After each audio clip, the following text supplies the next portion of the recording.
morning, YouTube. Paul Bates and Daisy here, and we're going to do a WWIII video. World at War. A war driven of debt. And, I can feel that, as this war of debt goes on and on and on, it's also looking like we've lost our freedom of speech. And as more things happen here, like I've seen YouTube channels talking about cryptos. The other day they got deleted all the way because somebody didn't like what they were saying. And I don't think it's right for somebody to have the choice to speak their mind and then it gets deleted on social media. So Facebook does the same thing. I have a buddy of mine, he made a comment on Facebook and they shut him down. They put him in Facebook jail, that's what he calls it. And they put him in Facebook jail for 30 days. So in this war, as we're losing more and more of our freedom, as we're going into socialism, which we have to, you have to, if you're going to give every American $1,200 and then you're going to give us $600 for unemployment, and then we got us all depending on it, there's going to be a lot of people making more money in unemployment than they did on their jobs. They're not going to want to go back to work. And, it's socialism. And do we want to go there? I don't think so. But there are people that are going to want to go there, and probably maybe even the majority, because it's horrible to say this, but there's a lot of Americans and a lot of people in the world that just want the handout, and it's not going to work. It's not going to work well for anybody, including you, because we can only do it for so long. If nobody's paying taxes and nobody's doing anything, how do you do it? You just keep printing money and you collect your money? How does it all work? And what I said back a while back, I said, today your house value dropped to, if you had a $400,000 house, today your house is valued at $200,000. And what I mean by that is it doesn't matter whether we go to hyperinflation or whether we drop the value of the houses. One of the two things have to happen. Because in a debt-driven society, that house has to keep appreciating for the economic part of the system to work. But also now, minimum wage, in my opinion, is about $50 an hour.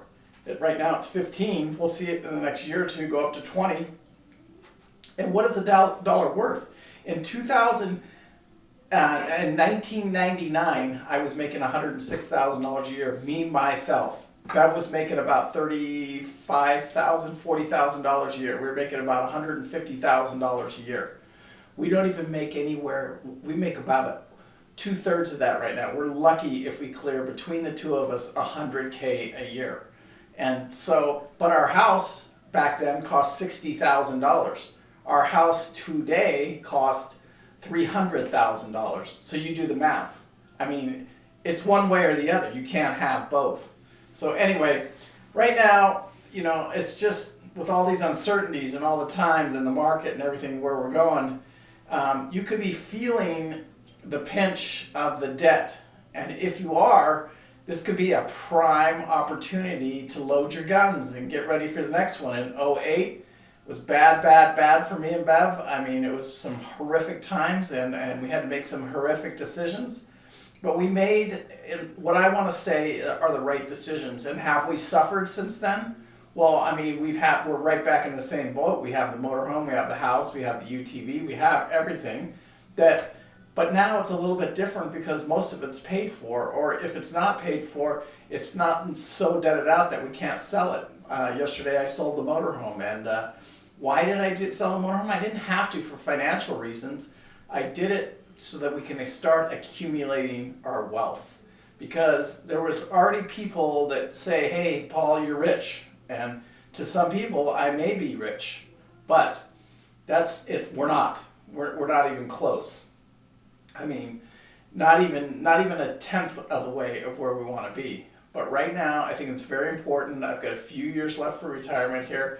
My job will come back. How strong it comes back and when it'll come back, that's not... nobody knows that, but when it does, I'll be ready. I've already upped my 401k to 20% now. It was at 10% when we bought this house. Now I've jacked it back up to 20%. And I'll just keep adding. I'm going to look for good positions in good companies with no debt, really balance sheets. Looking for those companies that realize what happened here in 2020 and are doing something about it. They carry heavy cash on their balance to get through stuff like this. And anyway, that's the kind of companies that I'm going to look for, and I've got 3 or 4 out of all the companies on the whole stock market. There's only probably about 15 of them that I literally trade, maybe 20 of them, and that's all I plan on trading. So there's a few stocks that I really, really love, and now I'm getting heavily into these cryptos, and I think that cryptos are very, very important because you're going to see the U.S. switching to a digital currency. We have to.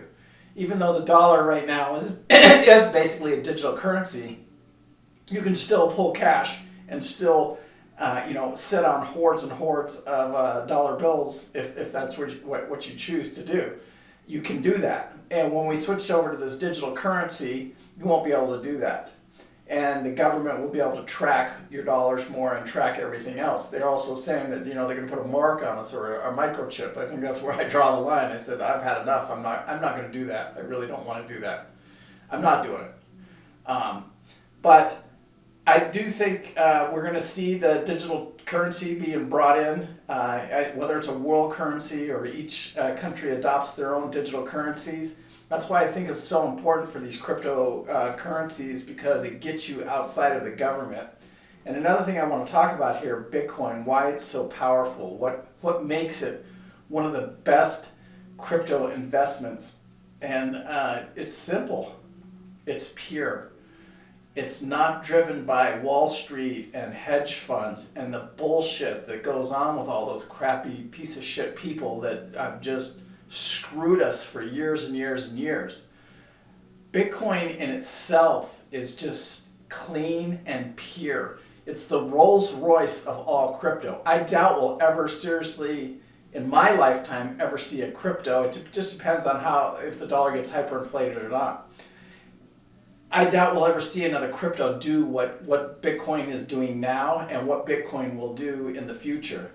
I'm a strong believer in Bitcoin. I believe Bitcoin will go to probably about 100K before it stabilizes, and that's where it'll really, really start to stabilize, and we'll be able to really start using it as a currency in about 2040.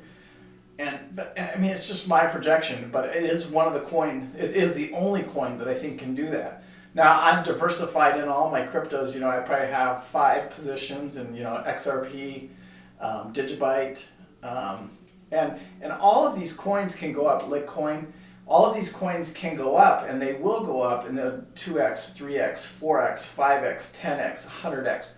But is it going to be like Bitcoin when you bought Bitcoin at $10?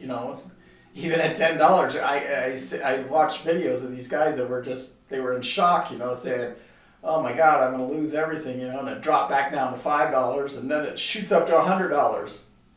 So, but I think that's the only coin that's going to do it. I'm going to slowly increase my position in Bitcoin more and more every month. Right now, this month, I just put $400 in Bitcoin.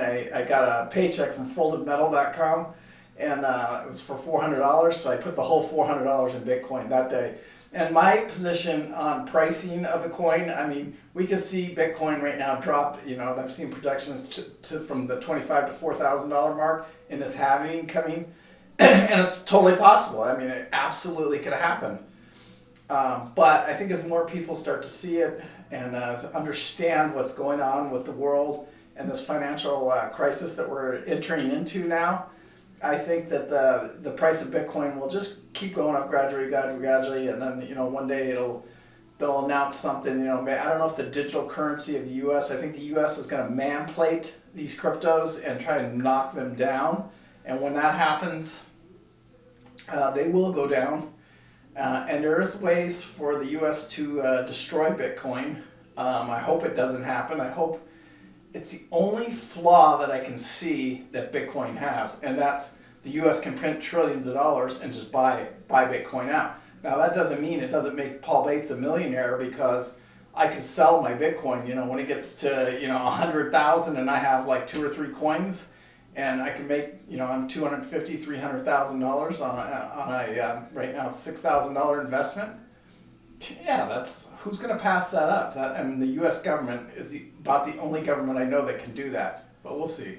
I don't think it'll happen. I don't think they want to do that. But also another thing we're seeing as these bitcoins, and I'm going to use Bitcoin as an example here. As we see they start to get into the market now, you can buy them in some funds, and we'll see them available in our 401ks. It's inevitable. It's going to happen. There's no way around it. But these ETFs they're horrible. Just horrible, horrible, horrible. It's like me holding my silver certificates through this whole crisis that we're going through right now. They're just worthless. Just absolutely worthless. I want to shoot up, not shoot up, I want to grab every hedge fund manager and just line them up and just fucking shoot them all. To say the truth. I mean, they're just fucking worthless. Piece of shit fucking human beings. But that's just my opinion. Anyway, it's horrible, horrible what they'll do, and they're not, what's going to happen is, the fund is going to go and it's going to shoot up through the fucking moon. It will. But it's all driven by these greedy piece of shit fucking hedge fund managers that won't even actually own Bitcoin. They'll just make the ETF look like they own Bitcoin, and then they'll drive it up, and then when you want your money, you won't be able to get it because there's nothing backing it, just like the silver and gold certificates out there right now. The actual price of silver right now, you can't touch an ounce for under $18, $19 an ounce, $20 an ounce. But the ETF, I think it was $14.40 is what it closed at on Friday. So you do the fucking math, that's $6. Fuck you, you piece of shit. So anyway, and it is all just over greed and these piece of shit hedge fund managers and Wall Street and all that stuff. But once you learn to play the game and you play their game, and don't try and beat the market. I mean, if you're day traders, there's a few of them. Ross Cameron, I mean, perfect example. This guy's a multi-millionaire. He figured it out. He knows what he's doing. But you're not Ross Cameron. You're not gonna. The chance of you doing what he does are fucking slim and none. But an investment trader, if you get into a stock and you can see the forward future, and you got a good shot at it. I mean, you got a good shot of beating the market and doing really, really well, like Jeremy does on one of the other channels. I'll put his link. I'll link his channel here. He's I don't get in all of his stocks every single time he puts a stock out there, but I really take a close look at it and figure out what he's doing. Like Carnival, he jumped in Carnival, and I think he had a 40, but I don't know. I just saw the market. He saw something differently than I saw. I saw Carnival in trouble because of this coronavirus thing. So I stayed as far away from it as I could. Now, when Carnival was devastated, I put a buy-in for 100 shares at $9.75. It filled, so I have that right now, and right now it's at $14 a share right now. So because of Jeremy, I did really, really well, but I did it on a very small amount. Now, I may add to that position. I just want to kind of see when it looks like the cruise lines will jump back online, and then maybe a 2x, maybe 3x on that money, and then I'm done with it because Carnival will stop. They won't be able to go any further. It'll take them years and years and years to get back to where they were. Anyway, Paul Bates, Daisy, peace out. Enjoy yourself. I think being poor, wealthy, or rich, those are all options that all of us have. You can make those choices, and it's by making good and bad choices. And I mean, if you want to continue in credit card debt and stress and all that stuff, go ahead. This is probably not the channel for you. But if you want to literally think of an alternative way and an alternative lifestyle and an internal way of living like debt-free, then this might be the channel. You might want to, get some information off here, and so we'll see. Peace out. We love you guys. I hope you got something out of this video. If you did, please like, subscribe, join the channel. And, I'm not here to criticize or preach. We all have our decisions on what we're going to do and what we can do in life, and I want more. I can't, I'm not happy with, Okay, so Paul and Daisy here, you guys have a great week. We'll try and get another one of these videos out. Make sure you guys get your guns loaded here. We've joined Coinbase this week. We've put, $500 in Coinbase. I have my Abra app. I have my Robinhood app. and I have my Fidelity account. Those are the four main accounts that I trade out of. And every single week I add to some of my positions. It doesn't matter whether it's crypto or ETAs in the stock market. It doesn't matter. I add to positions every single week. And right now, in these times and in this volatility, you can't look at if you're losing money. Everybody's losing money right now. It's just trying to keep those losses as small as possible, but also adding to those positions, the ones that you feel deep down in your heart that are going to go somewhere and do something. Anyway, Paul Bates, Daisy, peace out. Love you guys. Hope to see you soon. And be good out there. Practice your social distancing, and let's get through this coronavirus thing. Anyway, thanks. Bye.